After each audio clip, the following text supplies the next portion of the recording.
आज आमे तैयारी करिबा बिना सुजी बिना चाउल रे सुपर टेस्टी गाजर खीरी जागर स्पेशल खाली जागर रे कहीं जेकोसी उपास बार व्रत रे बनैकी खाई परिबे।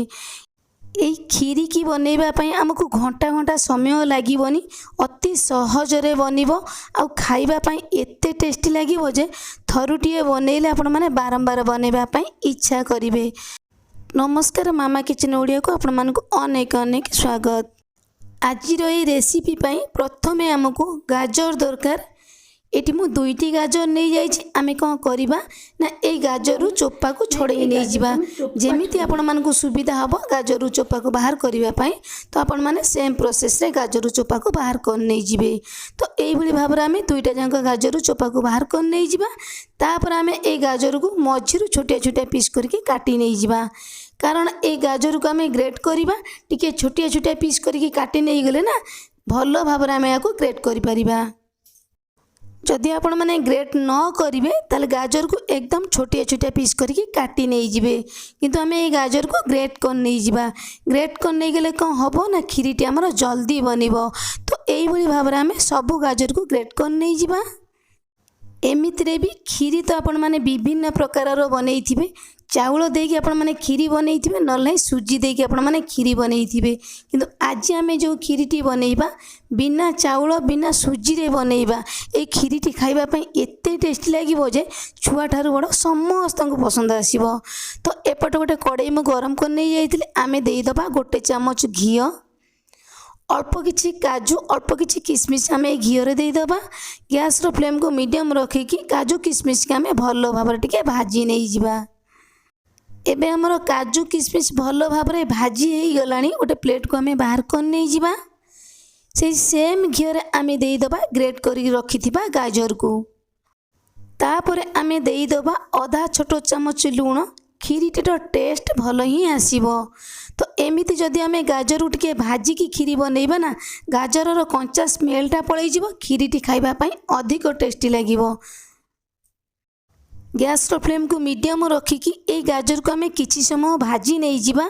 एमितिरे भी एई भली भाबरे आपण माने खीरी बनै परिबे गाजर को ग्रेट कर सारला परे, किंतु भाजी नै गला परे जो खीरीटी आमे बनैबा ना तार टेस्ट सबू खीरी ठारू संपूर्ण अलग रहिबो।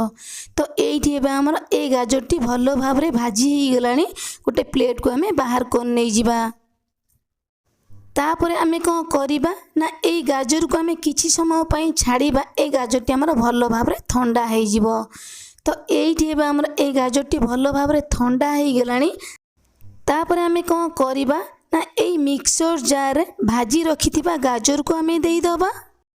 तो याको आमे पल्स मूड रे दरदरा करके बाटिकी नहीं आसीबा। अधिक फाइन पेस्ट आमे बनैबानी। अधिक फाइन पेस्ट आमे गाजर को बनैले ना खीरीटी खाइबा पई हमर भलो लागिबोनी। तो एई भली भाबरे दरदरा करके पल्स मूड रे गाजर को बाटी नहीं जिवे। तो एपटे मु कड़ाई की गरम कर नहीं जाइतिली। आमे एथरे देई दबा आधा लीटर क्षीर। दुईटी गाजर आमे नेइथिले, ग्राम्स रे कहले गाजर हमर 5 ग्राम। 5 ग्राम गाजर पई हमको आधा लीटर क्षीर ही दरकार। तापर एबे आमे देई दबा 5 बड़ चामच चीनी। जेतिकी आपण माने मीठा खाइबे तो सेही अनुसार आपण माने मीठा ही देबे। तापर आमे देई दबा 2 बड़ चामच मिल्क पाउडर। एमिति जदि भाग माप सहित एई खीरी को आमे बनैबा, खीरीटी बनैबा को हमको अधिक समय बिल्कुल भी लागिबोनी। गैस रो फ्लेम को मीडियम रखिकी याको आमे भलो भाबरे टिके गोळेई नै जिबा। मिल्क पाउडर चीनी ए क्षीर सहित आमर भलो भाबरे गोळे हेई जिवो। क्षीरटी आमर भलो भाबरे फुटी जिवो। ए क्षीर को आमे किछि समय फुटिबा पई दबा। एइठी आमे जेतिकी क्षीर देइथिले क्षीर फुटी सारला परे आमर आधा आधी हेई जाइछि। तापरे आमे देई दबा बाटी रखिथिबा गाजर को। तापरे आमे कोन करिबा याको आमे भलो भाबरे टिके गोळेई नै जिबा। गाजर सहित क्षीर आमर भलो भाबरे गोळे हेई जिवो। तो एई भली भाबरे किछि समय आमे गोळेइबा, खीरीटी आमर बहलिया हेई आसीबो। तेणु करी एई खीरी के आमे एई भली भाबरे मझिरे मझिरे गोळेई नै जाउथबा, खीरीटी आमर बिल्कुल भी उतुरिबोनी। गैस रो फ्लेम को मीडियम रखी कि एई खीरी के आमे आउ किछि समय छाड़ी दबा। एइठी आपण माने देखि पारुथिबे खीरीर कलरटा केते सुंदर देखा जाउची। ବାସ୍ନା ମଧ୍ୟ ସେଇଭଳି ଭାବରେ ଆମର ଏହି କ୍ଷୀରିରୁ ଆସୁଛି। ଏମିତିରେ ବି ଏହି କ୍ଷୀରିକି ଖାଇପାରିବେ, ଖାଇବା ପାଇଁ ଭାରି ସୁଆଦିଆ ଲାଗିବ। କିନ୍ତୁ ଆଉ ଟିକେ ସ୍ୱାଦିଷ୍ଟ ବନେଇବା ପାଇଁ ଏହି କ୍ଷୀରିକୁ ଆମେ ଦେଇଦେବା ଅଧା ଛୋଟ ଚାମଚ ଗ୍ରୀନ୍ ଗୁଜୁରାତର ଗୁଣ୍ଡ।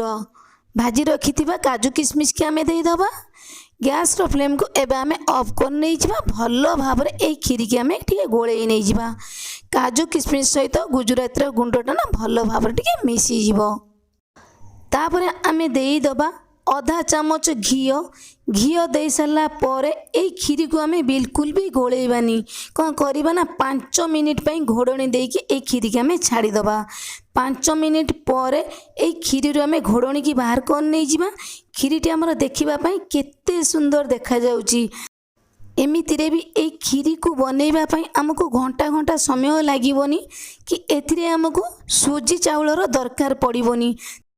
ତାପରେ ବି ଆମର ରେଡ଼ି ହେଇଯାଇଛି ଭାରି ସୁଆଦିଆ ସୁପର ଟେଷ୍ଟି ଗାଜର କ୍ଷୀରି, ଜାଗର ସ୍ପେଶିଆଲ। ସେ ବି ପୁଣି ଅତି ସହଜରେ କମ୍ ଟାଇମ୍ରେ। ତେବେ ମୋର ପ୍ରିୟ ଦର୍ଶକ ବନ୍ଧୁ, ଭିଡ଼ିଓଟିକେ ସ୍କିପ୍ ନ କରି ଫୁଲ୍ ୱାଚ୍ କରିବେ, ଫୁଲ୍ ପ୍ରୋସେସ୍ରେ ବନେଇବେ, ଖାଇବେ ଆଉ ସମସ୍ତଙ୍କୁ ଖୁଆଇବେ। ଆଶା କରିବି ଆଜିର ରେସିପିଟି ଆପଣମାନଙ୍କୁ ପସନ୍ଦ ଆସିବ। ଯଦି ପସନ୍ଦ ଆସିବ ଚ୍ୟାନେଲକୁ ଲାଇକ୍, ସେୟାର ଓ ସବସ୍କ୍ରାଇବ୍ କରିବା ପାଇଁ ଜମା ବି ଭୁଲିବେନି। ତେବେ ଆଜି ପାଇଁ ରହିବି ନମସ୍କାର। ପୁଣି ଆମେ ଦେଖା ହେବା ନୂଆ ରେସିପି ସହିତ ନୂଆ ଗୋଟେ ସୁନ୍ଦର ଭିଡ଼ିଓରେ।